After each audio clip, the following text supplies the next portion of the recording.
Good morning, good morning, good morning. Bonjour, bonjour, bonjour. Welcome to Petit Café with Katia. It is Monday morning. Petit Café with Katia. Here we are. The cafe and then Katia. I don't know about you guys, but my gosh, a weekend, like when we change time. I know my light is very dark here. This is in my living room. Changing time. Oh my goodness. It was rough this morning. It was really, really, really rough. I um I don't do well with time changing. I'm sure many of us don't, right? I mean, we lose a whole hour, and I don't know about you, but I know I need my sleep. Uh, so um, but here we are. We have another week together every single day this week. So I'm super excited to be here. This morning I have one of my favorite cups. And you're going to see a lot of those cups are my favorite cups. And I am drinking a cozy this morning, Nespresso cozy, and I froth my milk. And so, very looking forward to having my coffee with you guys. So, how does owning a business is a lot like some activities that we do, right? For me, I dance Argentine tango, and I did fencing for a little while right before I started, and then of course COVID hit, so I can't wait to go back into it. But how does running a business is really like any any of the activities than we do, right? So let's talk first about this. So this is my first book. Book number two is well on the way. Finished chapter six last 2 weeks ago. So how do we take an activity, how do we show up in our business the same way than we show up in our activities, right? What does that look like? Well, I will take you through very quick through some of the chapters of my book, right? Because that's the whole point. But when we go to an event, right? So we're going to take Argentine tango, for example, since this is the book then I wrote. But with Argentine tango, we go to the social dance, right, called milonga. And one of the things that I say is when we go to a networking event, it's the same thing than when we show up. Like for you, it could be like going to a party, maybe going to a St. Patrick's Day party. How are you going to show up? How are you going to show up at the St. Patrick's Day party? How are you going to show up at a wedding party? How are you going to show up at a party where you really want to make an impression? You would really dress up to do these things. Why on earth do we think networking is so different? Especially before COVID, right? Well, actually, it's a little bit worse since virtual because I feel like people don't even bother getting dressed. Um, People go to networking event in person, definitely not dressed, right? In shorts, flip flop. I think I've seen it all. When you go to a networking event, guys, show up. Show up dressed up. Come on, put some thought into getting your hair done. Put some thought into I don't look like the professional that you want to represent. A lot of times, say, I can tell you, I remember this woman. Uh, she knew her message, which we'll talk about way later. Understanding and owning a really concise message of what you do is very important when you network, because if you can't really articulate what you do or how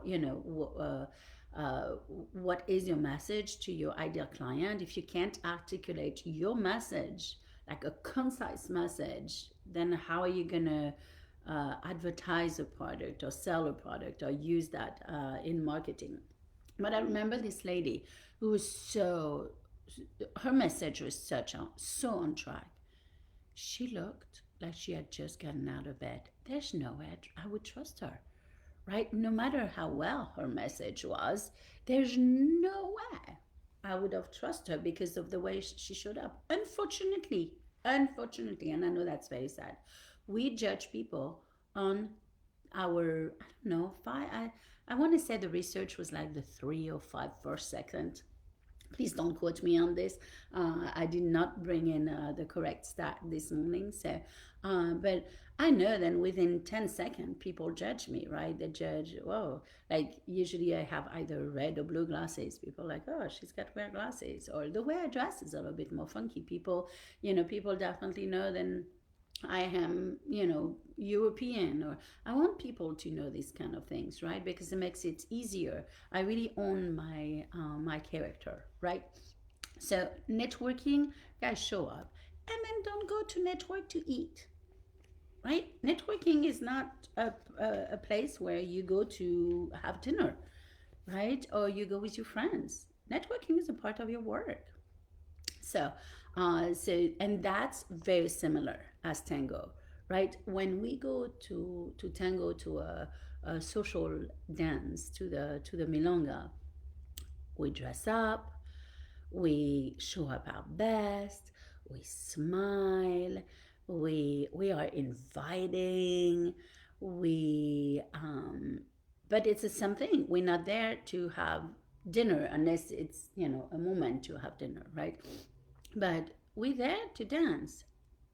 We sit at a table, we wait for an invitation, and then we go dance. We're there to dance, right? The second chapter I will walk you through is walking. Uh, why do I say that? And it's something in fencing. In fencing, we learn how to walk forward and backward. And those are really huge fundamental. Why are fundamentals important? Fundamentals are really important in a sport, in an activity, in your business, because if you don't know your fundamentals, you won't be able to succeed. And I know this is really rough at, I don't know, 7:05 in the morning, but my gosh, guys, a lot of you don't have fundamentals in the business, right? Because you don't understand where your business is at. And this is another third thing that I talk about the book. Recognizing where you are in your business, recognizing where you are in fencing, recognizing where you are as a student in Argentine tango. You don't just start a dance like tango and become a pro. You don't start fencing and then go competitions, right?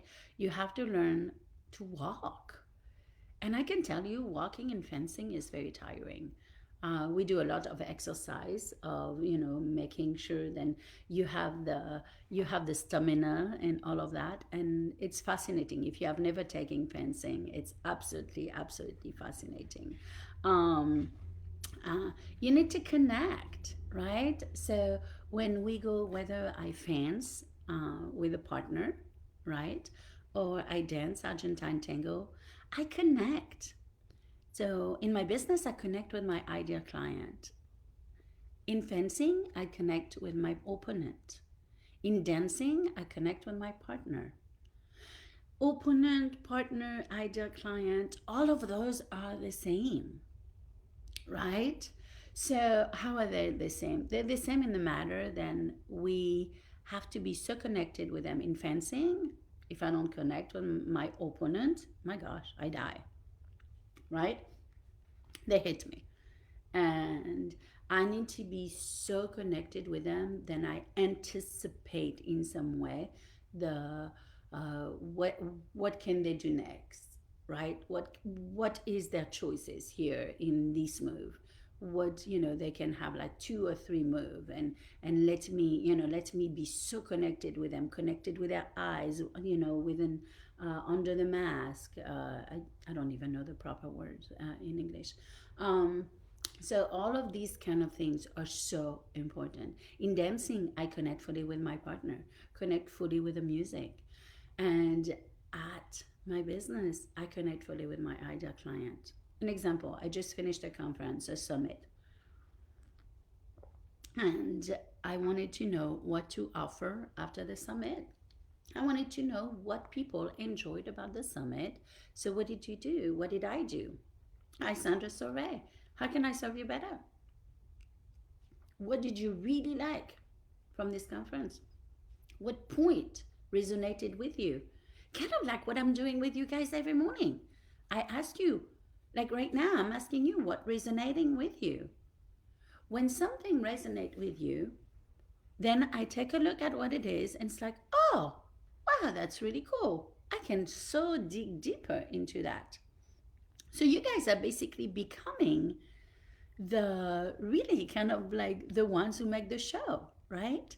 Every time I say what resonates with you and you give me an answer, I write it down and then I'll make an episode out of that. This is how we can stay connected to, to our partner, our opponent, or our client, or the people then we're really there to serve. Um, One of the other chapter that I talk about is who should you learn from. My gosh, I cannot go on enough about who. And I had started. I love this chapter. Who can you learn from? And we changed it and made it very apparent. And who should you learn from? Do some research, right? I know we can learn everything on YouTube. I definitely know, and that is the truth. You can learn every single thing you have a question about on YouTube. How long is it going to take you to get to the same place than someone who has a business coach into your business? A very long time. Same thing about Argentine Tango. Trust me, we see them on the floor, the people who learn from YouTube. And you can tell. You're like, really? Is this another YouTube video? Fencing, it's the same. Really the same with fencing. I can learn a lot of the moves with fencing. But if I don't have the proper technique, and trust me, the proper technique in fencing is so, it's very much like tango. Sometimes it's just a little bit like it's all about balance, right? All about being grounded, obviously, all about moving while being grounded and really being sharp, right?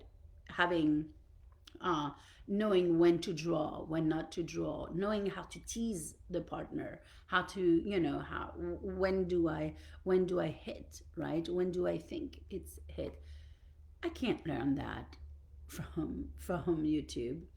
I will learn definitely some mechanics from YouTube, but I won't learn the little touches, the mechs. So I will learn the big mechanics. And choose your teachers. I mean, I see it in tango and fencing. Choose the teachers. I took a teacher in fencing that is very much like me. Why? Because I want to express me. That's my sport, right? I am definitely not going to take a teacher as the total opposite. We have choices, right? We can see there's a couple of people. I was like, okay, I know I'm going to learn more with this person because they're warmer and they're not so much for me about the mechanic. They're more about also the feeling. And for me, the sport that I do are a lot about feelings, whether it's with Argentine tango or with fencing. And it's the same thing when you hire a mentor, when you hire a business coach. Who are they? Do your research. Do they care about you, or are you just a credit card number? Really, there's so much who goes into hiring, and this is actually another live that I will do with you guys. How to know when to hire a business coach and how to hire a business coach. Because so many people are like, oh my gosh, I hired a coach once, and this, and I'm like, that should have not happened. So we'll definitely go over that. But don't learn from YouTube. Now, can you get an answer on something simple on YouTube? Of course. But hiring a coach will get you there a lot faster, and it will get you there without you having to go backwards, right?